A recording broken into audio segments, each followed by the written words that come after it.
Welcome to you as we come to Ordinary Sunday 16 in our wonderful cycle of what I call the Green Sundays. Welcome to you from Brisbane. Welcome back, Nicki. Lovely backdrop there. You're just sitting out on your balcony. I am. It's just gorgeous. I can see the kookaburras already. John, welcome from over a couple of hills in Mosgiel, and Damon over a couple more hills in Wanaka. Damon, a little bit of background on this passage with Mary and Martha.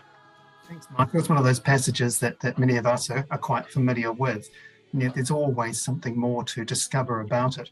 And just three relatively quick points about this passage that really grabbed my attention. One is the passage begins with Jesus and the disciples on their way, and that already tells us quite a bit.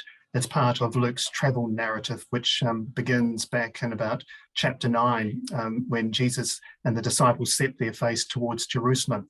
And that really provides a context for all that's about to happen, that this is about what it means to follow Jesus. It's about discipleship, and it's a movement towards Jerusalem and all that entails when they get there. So I suppose that's the first point to make. The second thing is that within this particular passage, there's a continuation of a theme of Jesus breaking through social boundaries. And what's remarkable about this passage is that Jesus is received into a woman's house, we're told, as a guest, and something that would be unlikely to have happened very often in his day. And then he teaches a woman, again, something that wouldn't have happened in his day, that Mary sits at his feet in the place of a disciple. And so here again, we see Jesus continuing a theme which is evident in other parts of this gospel, breaking through social barriers. And actually, this story is only found in Luke's gospel, but Mary and Martha also feature in John's gospel, in John chapter 11, in the story of the raising of Lazarus. But what's different is that in John's gospel, it takes place in Bethany, just outside Jerusalem. And here in Luke, it takes place at the beginning of Jesus's journey towards Jerusalem, probably in some part of Galilee. And in John's gospel, Lazarus features, but here there's no mention at all of Lazarus. And I think the third point I just want to make is that this passage follows immediately that other wonderful parable that we find in Luke's gospel, that of the Good Samaritan, and those words that conclude that section where Jesus says, "Go and do likewise." And so taken together, the parable of the Good Samaritan and this account of the story of Jesus and Mary and Martha remind us that there is a time for active engagement with human need, and there is a time for being still and listening. And they're both important parts of the Christian life. So it's just a bit of a precursor to the discussion tonight. Excellent, thank you. And we might come back to you with the challenge, but I want to go to you first, John, and just hear where you meet challenges in this passage. I think the challenge is, what are we actually communicating here? Damon said, what's the more here? And as this passage has come up through the years, I've had women say to me, well, it's all very well for you and Jesus to tell us to sit and pray, but somebody's got to do the work. And as Damon's just said, Luke has just immediately had the Good Samaritan. So Jesus is not dissing service. But the challenge, I think, here is to get past people's superficial readings into what's the more here.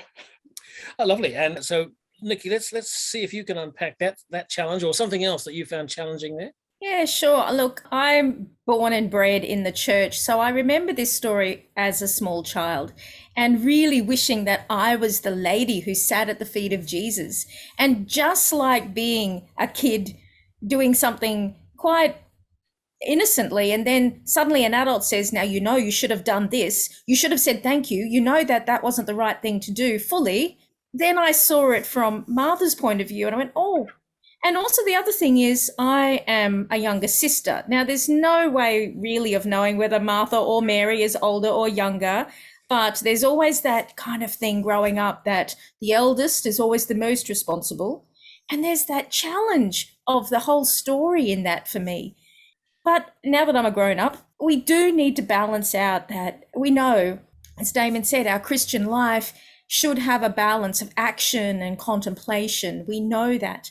And we like to, in the church, think that we know how people ought to behave, that they should behave in a certain way. But it's very easy to judge people's actions. And sometimes, now that I'm a wife and a mother and again a grown-up, I find myself being caught out siding with Martha. Yes, I'm doing all the work. Where is everybody else? It's not fair. But then Jesus comes out and tells us that there's another way to see it, and that we can see it differently. And it's still a challenge, even if Jesus is helping us feel better about it. I should add that you're also a rector of a parish in Brisbane as well. So it's a few hats to your bow. So you get a chance for both bits there. So Damon, let's come back and hear if you can find a kind of personal dimension of challenge here. I've been reading recently a couple of books by the American author Amor Towles, and the one most recently is called The Lincoln Highway, and it's set in the summer of 1954 over 10 days.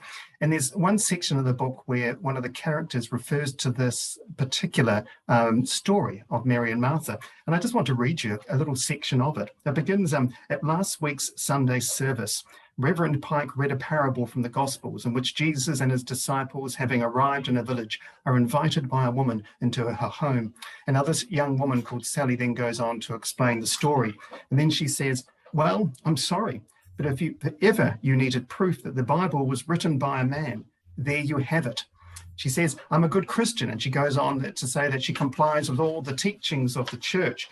But then she says, but I am not willing to believe that Jesus Christ, our Saviour, who at the drop of a hat would heal a leper or restore sight to the blind, would turn his back on a woman who was taking care of a household. So I don't blame him. Whom I blame is Matthew, Mark, Luke, and John, and every other man who's served as a priest or preacher since. And so when I think of that, I think of the challenge for me is to not feel that I've got anything especially important or significant to say about this passage. Perhaps I just need to take a moment to shut up and to listen. And what that young woman goes on to say is this: from a man's point of view, the one thing that's needful is that you sit at his feet and listen to what he has to say, no matter how long it takes for him to say it or how often he said it before. By his figuring, you have plenty of time for sitting and listening, because a meal is something that makes itself. So it's just another perspective on this story that was quite challenging. Well, yes, it is. And I find myself sort of wanting to rush out and pick up the tea towel or the oven mitts and start cooking. And yeah, which would be a disaster, I can assure you. But okay, let's go to the good news, and let's go to you, Nicki, first this time, and try and unpack some good news here. Well, something that I need to pay a lot of attention to is knowing that we can find intimacy with God even amongst the busyness of life. And that's the good news. I read a book once. It was Having a Merry Heart in a Martha World. And it's been about 20 years since I read that, and I couldn't put my hand on it. But it is a reminder to us that good news is not about something that I do or have done or will do or plan to do on my to-do list and tick off. The good news is nothing to do with what I am capable of, and instead it's all about what Jesus has done, what Jesus continues to do for us and through the cross. And we, through Christ, have been set free to not worry, in theory, about the I should have done this, I could have done that, what if I did it this way, kind of things that bog us down. So in there I find the good news. Okay, Damon, for you, unpack some good news. I just think it's the inclusivity of the gospel. We're told in John's gospel how Jesus loved these women, and the fact that they feature so prominently in this passage just reminds us of the social vision of Jesus, which is inclusive. And it just reminds me that so often we seek to limit God's love, but we're reminded again and again and again that God's love cannot be contained or limited. That's good news. Absolutely, unlimited love. John, good news? Good news is so necessary If we're just really taking in the daily disaster show at 6 o'clock, we become quite depressed. But here we have a good news that's reminding us yet again that Jesus himself is the good news event. Specifically, as Damon and Nicki have said, here's Jesus challenging the culture, and he is permitting Mary to sit at his feet, a role that was only ever taken by men. And that there's a good news there. But secondly, for us, so often I think our worth is judged by our busyness. Do you ever have the checkout operator say, busy day? I startle some of them from time to time by saying, I think busyness is overrated. I'm giving it up. But busyness, getting worried, getting distracted. The good news here is Jesus is inviting us to come and sit with him. And I think it's in the sitting with him that we get oriented toward what we really need to be doing and how, so that we can get on with the franticness, the busyness and distraction. The one thing needed is pay attention to the guest, basic hospitality. And the guest in this case is also the host. So that's good news. Lovely, and spoken like a true retreat leader too, and spiritual director. So Damon, that brings us to the question of so what in our society. For me, it's about gratitude. I mean, of course, I have great admiration for Mary, the one who sits at the feet of Jesus. But at the same time, I do have great respect for Martha and all the Marthas of our world as well. And it's having that gratitude for those who just go about their business and bringing joy and goodness to our world that is so often just taken for granted. And so for me, it's about being aware of that, being aware of those around me whose simple acts I sometimes don't notice, and to be grateful for them. And some words again from the chapter I just read before. For kindness begins where necessity ends. I think there's something very profound about that. John picked up, of course, earlier on the word diss, and Jesus isn't dissing Martha, and you're echoing that in a way. John, let's hear from you, the so what. A couple of things. I think the first so what I've said is attending to some basic human dynamics, avoid triangling. Martha comes to Jesus to say, tell Mary, rather than Martha taking responsibility and going to Mary and whispering, hey, couldn't you come and help me? Here she is trying to use Jesus, the third person here, to get her will done. Now, I think there's a so what here, avoid triangling. But I think more significantly, a so what here, Martha is busy and distracted, but we can be too with the best of intentions, even our busy church services. I think a so what here is to remember that Jesus is calling us to those Sabbath moments where we can be still enough to attend to what is necessary and needful. Sabbath moment, that's a beautiful concept, which no doubt we'll visit again from time to time. Let's hear from you, Nicki, as you give us a kind of final word, actually, on the so what today. Well, I'm glad you mentioned the Sabbath moment, because it picks up on that idea of finding the sacred in the ordinary actions. So within the busyness of the household activities, within the necessary tasks of caring for others, but also the so what do we do with this story?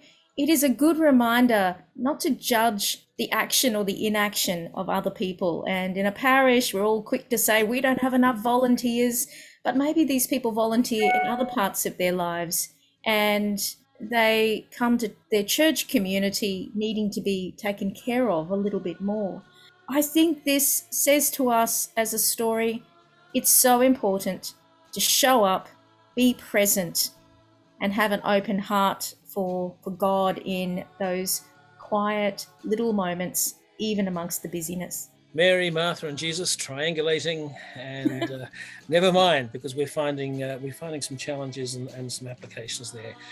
Nicki in Brisbane, John in Mosgiel, Damon in Wanaka, thank you for being a part of Breakdown.